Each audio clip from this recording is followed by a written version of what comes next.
Guitar legend. Jeff Beck was a man of few words, but his opinions were as sharp and unpredictable as his playing. He was an artist who operated on a different plane, a guitarist's guitarist who seemed to pull impossible sounds from thin air. While he openly praised musicians he admired, he was famously private about the bands he supposedly couldn't stand. For decades, rumors have swirled, whispered in liner notes and debated on internet forums about a secret list of bands Beck disdained. Today, we're looking into the legend of Jeff Beck's hate list. We'll investigate the stories and the rumored feuds that have shaped his legacy. We'll separate hard facts from the fiction and explore the complex relationships and profound musical disagreements Beck had with some of rock's biggest names. We will examine the evidence, piece together the timeline, and try to understand the perfectionism that drove one of history's most innovative guitarists. The truth behind his supposed rivalry with one band in particular might just change how you see rock history forever. Before we start the countdown, we have to tackle the big question. Where did this idea of a hate list even come from? Unlike some of his more outspoken peers, Jeff Beck rarely gave inflammatory interviews. He wasn't a guy who picked public fights. His critiques were often subtle, shown through a quiet refusal to participate or a single devastatingly dry comment in a rare interview. And yet, the idea that he held a deep-seated disdain for certain very famous bands has stuck around for over 50 years. The legend seems to be fueled by Beck's own enigmatic personality. He was an artist defined by his uncompromising integrity. He famously walked away from the Yardbirds at the height of their fame, quit his own supergroup on the eve of Woodstock, and turned down an offer to join the Rolling Stones. These weren't the actions of a man chasing fame or money. They were the actions of a purist, a musician who would rather have nothing than compromise his artistic vision. This stubborn nature led many to assume that for every band he walked away from, there must have been a deep artistic resentment, a form of hatred for what they represented. In recent years, the internet has fanned these flames. Clickbait titles and sensationalist YouTube videos have claimed to have this mythical list, often citing vague sources or anonymous insiders. They paint a picture of a bitter genius, eaten up by jealousy and contempt for his more commercially successful peers. But the reality, as we'll discover, is far more interesting. Jeff Beck's world wasn't black and white. His frustrations weren't born of simple jealousy, but of a profound, almost spiritual devotion to the electric guitar and a deep disappointment when he felt its potential was being wasted. He didn't hate these bands in the way we might think of the word. Rather, he was profoundly at odds with their philosophies, their methods, and the musical roads they traveled. So, let's begin our investigation. We'll take the 6 bands most commonly tied to these rumors and examine the real stories behind the supposed bad blood. This isn't just a list. It's a journey into the mind of a master, an attempt to understand what happens when a true innovator collides with the machinery of rock and roll. Coming in at number 6 on this mythical list is maybe the most complex and emotionally charged relationship of Jeff Beck's entire career, Led Zeppelin. The story that's often told is one of pure fury, of Beck watching his old friend Jimmy Page steal his sound, his band format, and his destiny. But to call it hatred is to oversimplify a bond that started in childhood and a rivalry that would redefine the sound of hard rock.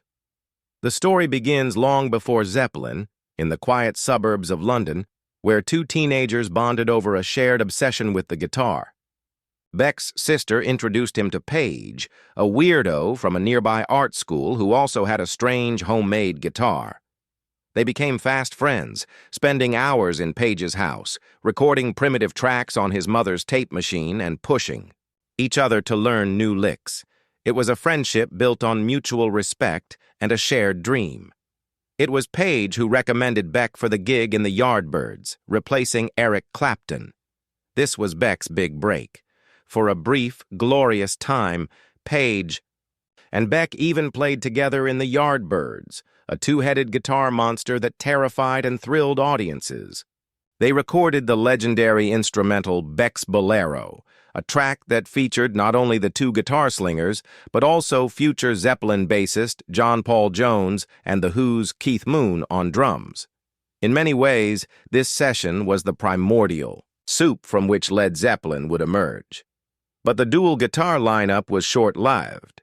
Beck, always restless, left the Yardbirds in late 1966. He formed the Jeff Beck Group, recruiting a then-unknown singer named Rod Stewart and bassist Ronnie Wood. Their 1968 debut album, Truth, was a landmark. It was heavy, drenched in blues, and built around the explosive interplay between Beck's groundbreaking guitar and Stewart's raw, powerful vocals. It laid the blueprint for British hard rock. Just a few months later, Jimmy Page, having inherited the ashes of the Yardbirds, formed a new band. They were initially called the New Yardbirds, but soon became Led Zeppelin. When their debut album landed in early 1969, the similarities were impossible to ignore. Like Truth, it was built on a foundation of heavy blues. It featured a charismatic, golden-haired screamer and a virtuoso guitarist. Most pointedly, it included a version of the Willie Dixon song You Shook Me, the very same track Beck had, recorded on Truth. The rock press immediately pounced on it. Rolling Stone magazine, in its review of Zeppelin's debut, famously wrote that the band offered little that its twin, the Jeff Beck Group, didn't say as well or better 3 months ago. For Beck, this had to be a bitter pill to swallow. In a later interview, he admitted his initial reaction. When I first heard what he'd done with Led Zeppelin, I thought, that's a little bit more than inspired by the Truth album. He felt that Page had taken his entire concept, the band structure, the sound, even the songs, and simply did it with a bigger budget and a more photogenic frontman. The legend goes that this feeling of betrayal was made worse by bad luck. The most famous rumor is that Led Zeppelin's formidable manager, Peter Grant, who had also briefly managed the Jeff Beck Group, sabotaged Beck's chance to play at Woodstock in 1969. The Jeff Beck Group was booked to play, a slot that could have launched them into the stratosphere. But they broke up just weeks before the festival. The reasons were complex and internal, but the timing was devastating. Zeppelin, of course, went on to become the biggest band in the world, while Beck's career took a more winding, less commercial path. Over the years, the narrative of a bitter feud hardened. There are stories of Page deliberately spilling drinks on Beck's guitars and of Beck being reduced to tears upon hearing Zeppelin's version of You Shook Me. But much of this is likely just rock and roll hyperbole. The reality is that while there was no doubt a period of intense rivalry and hurt feelings, the relationship was never one of simple hatred. In a moment of candor, Beck acknowledged the key difference between the two bands. Led Zeppelin had Robert Plant. I needed a frontman with girly appeal, Beck once mused. Plant certainly had that in abundance, the bare chest, golden locks, and all that. We had Rod Stewart. It was a half-joking acknowledgement of Zeppelin's superior marketing appeal. In later years, the animosity softened into a more mature, if still complex, respect. Page always referred to Beck as a brilliant and innovative player, and Beck, for his part, seemed to make peace with Zeppelin's legacy, understanding that their paths were simply different. His frustration, it seems, wasn't with Jimmy Page the person, but with the feeling that his own innovations had been co-opted and commercialized, leaving him feeling like a pioneer who never got to settle the land he discovered. It wasn't hatred. It was the deep, lingering sting of what might have been. At number 5 on the rumored list, we have a band that represents the absolute peak of rock and roll endurance, the Rolling Stones. The story here isn't one of stolen sounds or personal betrayal. Instead, it's a tale of a crossroads, a moment in history when Jeff Beck could have joined the biggest rock machine on the planet, and his reasons for walking away tell you everything you need to know about his artistic DNA. The year was 1974. The Rolling Stones were in a jam. Their brilliant guitarist, Mick Taylor, had just quit, leaving a huge hole in their sound. The band started holding secretive auditions in Rotterdam to find a replacement. The list of guitarists they considered was a who's who of 70s rock royalty, and Jeff Beck was right at the top. On paper, it made a certain kind of sense. Beck was a British guitar hero, steeped in the same blues traditions that had birthed the Stones. He had the chops, the reputation, and the cool factor. The offer was made, and Beck flew to Holland to jam with the band. This was it, the chance, to step into one of the most coveted roles in all of music, but it fell apart almost immediately. The whole thing was a perfect storm of clashing personalities and incompatible work ethics. Beck was a disciplined musician. He liked to get into the studio, plug in, and get to work. The Rolling Stones, at this point in their career, operated on what you could generously call a more relaxed schedule. Beck later recalled the frustrating experience. He described an atmosphere of chaos and a serious lack of focus. For a man who viewed music with an almost religious seriousness, this was a deal breaker. I'm there to work and they're going, shall we pop over to Las Vegas or Barbados? No, I like to have bottled attention and discipline. Get the damn thing done and then you can mess around. Beyond the clash of work styles, there was a fundamental musical problem. The Rolling Stones, for all their brilliance, were a song and rhythm band. Their music was built on Keith Richards's iconic weaving riffs and the deep groove of the rhythm section. The lead guitarist's job was to serve the song, to add color and punctuation within that well-established framework. Jeff Beck was not that kind of player. He was an untamable improvisational force of nature. He was a soloist in the truest sense of the word, a musician who constantly pushed against boundaries, who deconstructed melodies, and who used the guitar as an expressive voice that was a lead character in its own right. Keith Richards himself later confirmed this, saying, "We felt that Jeff had his own furrow to plow and that he was not a team man. He was a soloist to the max. It wouldn't have worked with the Stones at all. We're all about teamwork." The sentiment is famously captured in a quote often attributed to Beck about the idea of joining the band. "I didn't want to spend my life playing brown sugar." Whether he said those exact words or not, they perfectly capture his feelings. The thought of playing the same, relatively simple parts night after night, no matter how iconic, was a creative prison sentence for him. He was already deep into the complex jazz fusion explorations he was pursuing with artists like Jan Hammer and Billy Cobham. The Stones' brand of rock and roll, legendary as it was, felt like a step backward to him. In the end, Beck walked away. He told them he didn't do auditions, packed his bags, and caught the next plane out. He never had any regrets. In fact, he later reflected on it as a life-or-death decision. He saw the path of a Rolling Stone as one of immense fame and fortune, but also one of dangerous excess. "If I'd turned left, I'd have been a multi-millionaire Rolling Stone, and dead," he told one magazine. "On the right, I'm here. Thank you." So, did Jeff Beck hate the Rolling Stones? Not at all. He respected their legacy and the unique chemistry that made them who they were, but he also respected his own artistic identity far too much to compromise. His refusal to join wasn't an act of animosity, it was a profound act of self-knowledge. He knew he wasn't a team man in that sense.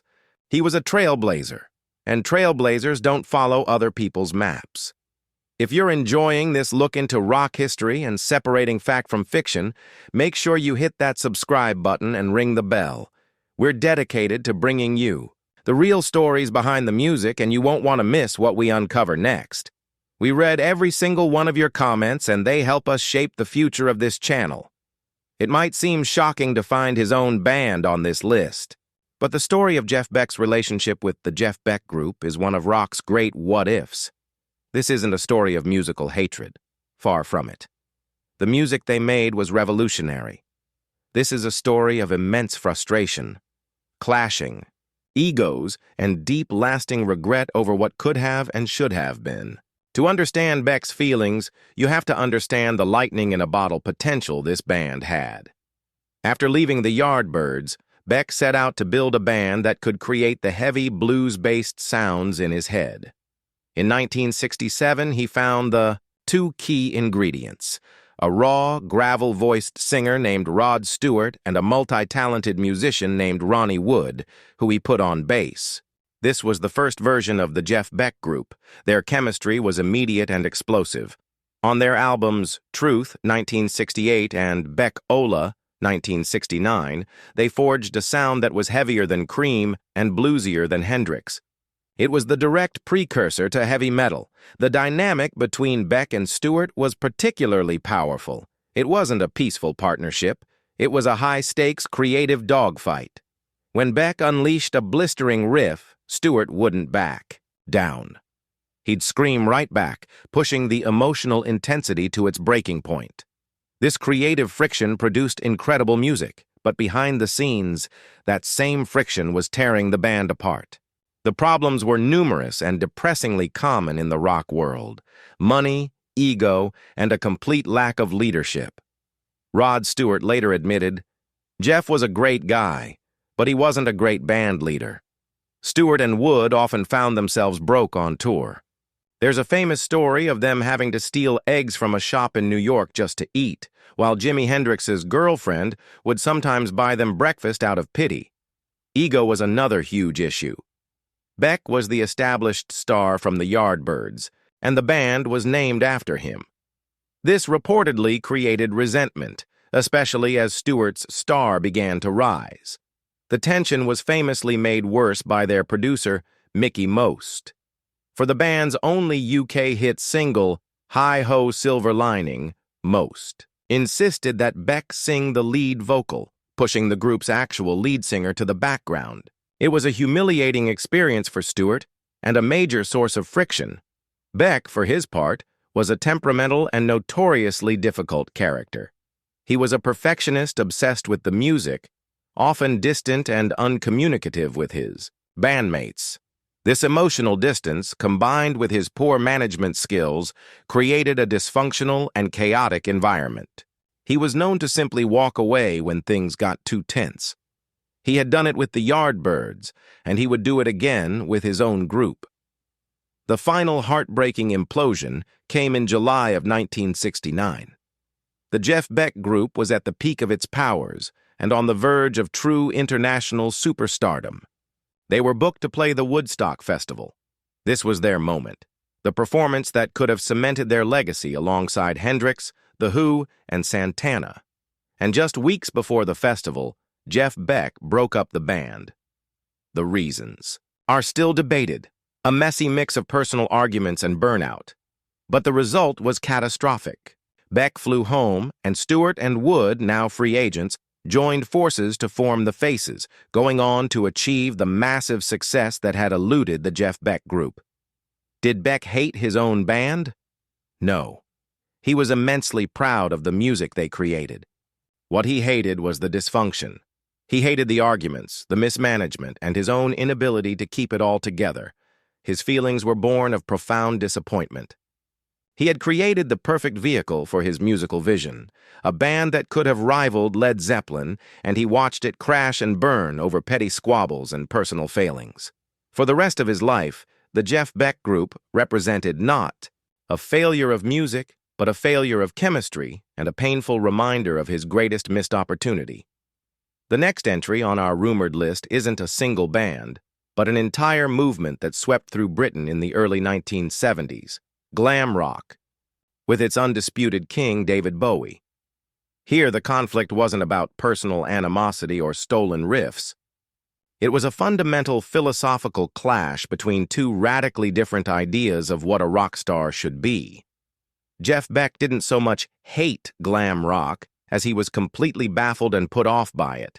To understand Beck's view, you have to remember his core identity. He was, above all else, a musician's musician, a man in jeans and a t-shirt who communicated through his instrument. His stagecraft was the act of playing, the furrowed brow of concentration, the flick of the whammy bar, the pure physicality of wrestling sound from 6 strings. For him, the music was the only thing that mattered. Then came glam rock. Suddenly, the music was just one part of a much bigger show.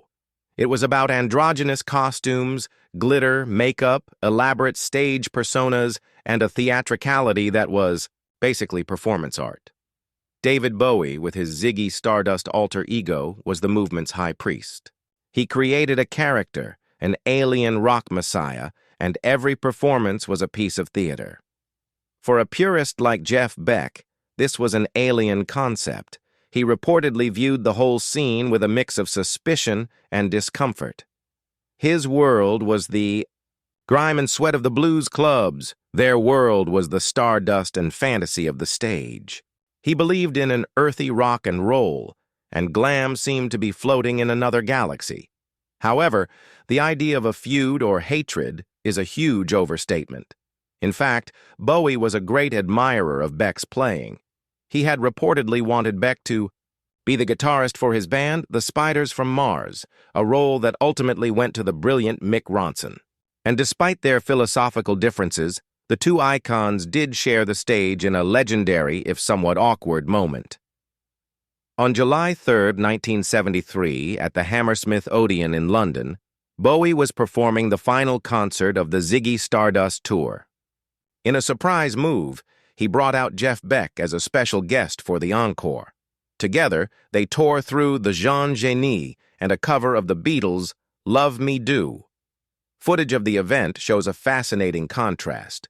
Bowie is in full Ziggy mode, a charismatic, otherworldly creature. Beck, by contrast, looks like a guy who just wandered in from the pub, dressed simply and focused entirely on his guitar, unleashing torrents of incredible notes.